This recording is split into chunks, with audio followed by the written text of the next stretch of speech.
Bonjour, bienvenue à cette 53e web émission. Mon nom est Philippe Veilleux, gestionnaire de portefeuille chez Médici. Je suis accompagné de Lucas, analyste financier chez Médici. Bonjour Lucas. Bonjour Philippe.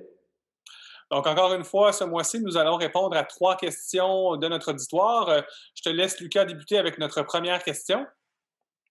Oui, en fait, c'est une question de Pascal par courriel qui nous apprend qu'Alimentation Couche-Tard a racheté pour environ 1 milliard d'actions dernièrement. Est-ce que ce capital-là aurait pu être mieux investi? Qu'est-ce que tu répondrais à Pascal, Philippe? Ben, premièrement, peut-être revenir sur ce qu'on peut faire avec du capital lorsqu'on dirige une entreprise. On peut, oui, racheter des actions, mais on peut l'utiliser pour faire des acquisitions. C'est beaucoup ce que Couche-Tard a fait là, dans les dernières années. On peut rembourser de la dette, on peut le conserver, on peut verser des dividendes. Donc, j'imagine que Pascal aimerait ça qu'on compare là, à ces autres alternatives-là. Ben, en fait, on pourrait peut-être parler de l'aspect des acquisitions pour commencer. Couche-Tard a un historique de faire des bonnes acquisitions, s'endetter, dégager des synergies, rembourser rapidement sa dette et recommencer le processus. Dans la dernière année, Couche-Tard a eu 3 transactions qui ont raté ou avorté. Finalement, on a eu Caltex, on a eu Speedway, puis on a eu Carrefour en France qui a été récemment bloqué par le gouvernement français. Donc, ce qu'on comprend, c'est que Couche-Tard était prêt à faire une acquisition, cherchait à déployer son capital, mais pour plusieurs raisons, ça peut être des considérations de prix. Ils n'ont pas réussi à déployer ce capital-là, ce qui fait aujourd'hui qu'ils sont peut-être un petit peu en retard sur leur programme de déploiement de capital et ils recherchent des nouvelles alternatives pour ce faire. Donc, c'est un capital excédentaire. Ça ne les empêche pas de procéder à leur prochaine acquisition non plus.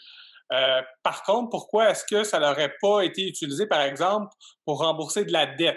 Hein, ça, c'est une question qu'on peut se poser. Mais quand on regarde le taux d'emprunt de Couche-Tard, qui est autour de 3 à 4 mais c'est un rendement qui est probablement bien inférieur au rendement qu'on peut espérer obtenir en rachetant ses propres actions.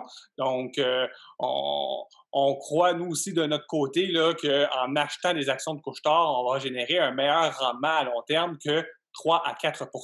Puis il ne faut pas oublier, Philippe, que ces intérêts-là sont aussi déductibles d'impôts pour Couche-Tard. Donc, ce serait encore moins intéressant que 3 à 4 par année s'ils investissaient dans le fait de rembourser leurs dettes.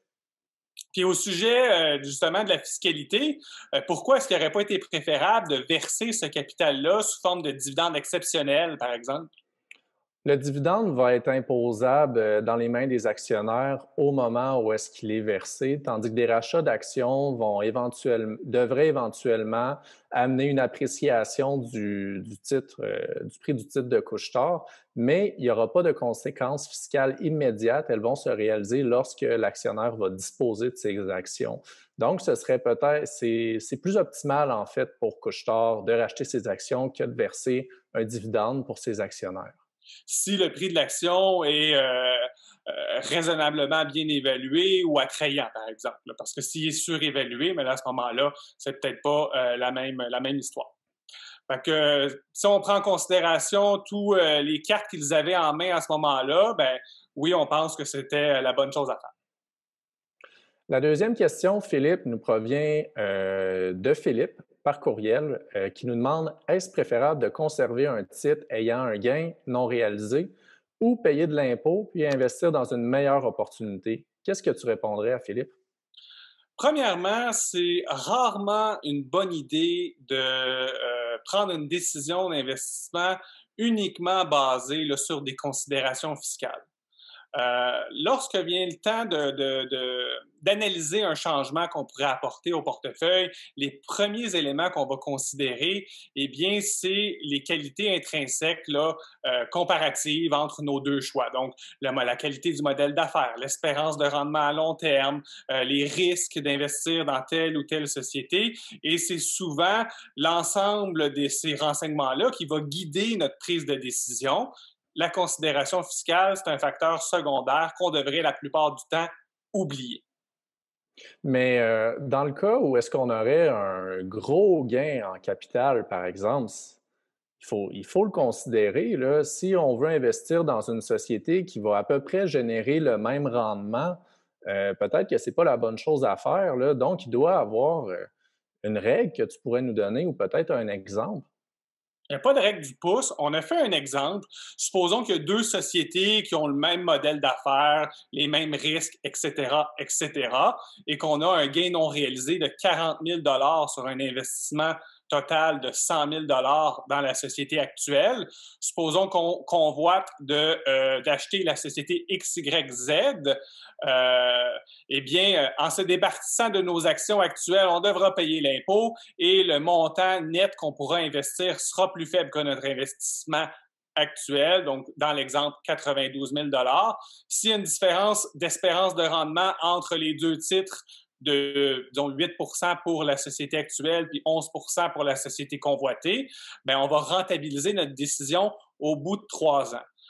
Bon, des exemples comme ça, on peut en faire là, avec toutes sortes de variables différentes, mais la chose qu'on doit se rappeler, c'est qu'on rentabilise rapidement notre décision si il y a un certain écart de rendement.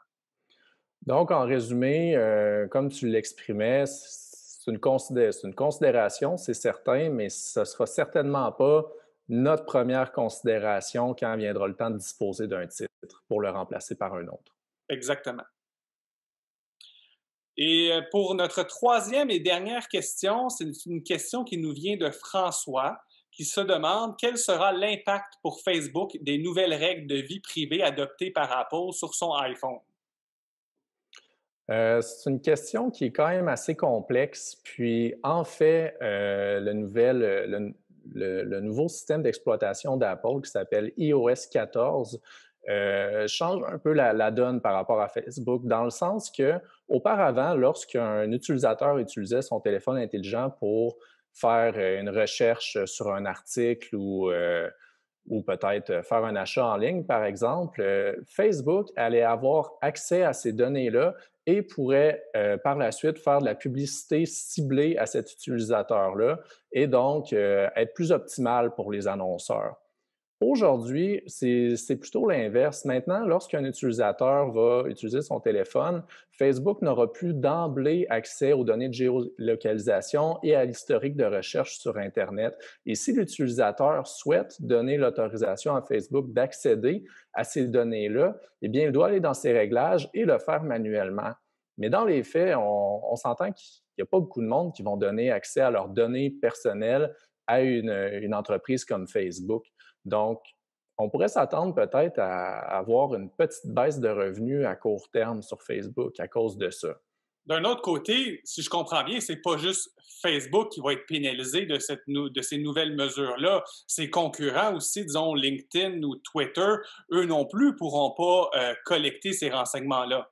Ils vont être soumis aux mêmes règles aussi. Puis, ce qui nous amène à penser que Facebook, avec sa grande base d'utilisateurs, qui sont à plus de 2,7 milliards d'utilisateurs présentement, ont également accès à des données assez personnelles. Ils ont accès à l'âge d'une personne, son sexe, parfois son emploi, l'endroit où est-ce que cette personne-là réside, ses centres d'intérêt. Ils vont pouvoir suivre les mentions j'aime. Ils vont pouvoir également regarder combien de temps une personne va regarder un vidéo spécifique sur un sujet. Puis avec toutes ces informations-là, ils vont être capables de dresser un portrait assez précis de la situation d'une personne et déterminer quels objets ou quels achats pourraient intéresser cette personne-là dans le futur.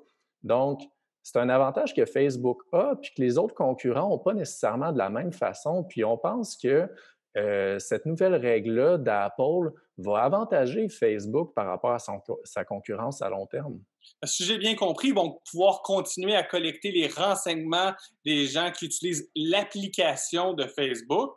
Puis ces renseignements-là sont beaucoup plus larges là, que les renseignements que Twitter ou LinkedIn peuvent collecter par l'historique de navigation que je fais au sein de leur plateforme à eux. C'est exactement ça. Facebook est vraiment capable d'avoir de l'information de meilleure qualité pour vendre des objets de consommation à ses clients. Merci beaucoup, Lucas. C'est ce qui complète notre 53e web émission. Merci encore de nous avoir écoutés. Si vous avez des questions, n'hésitez pas à nous les faire parvenir au info@gpsmedici.ca. Merci, Lucas. Merci, Philippe.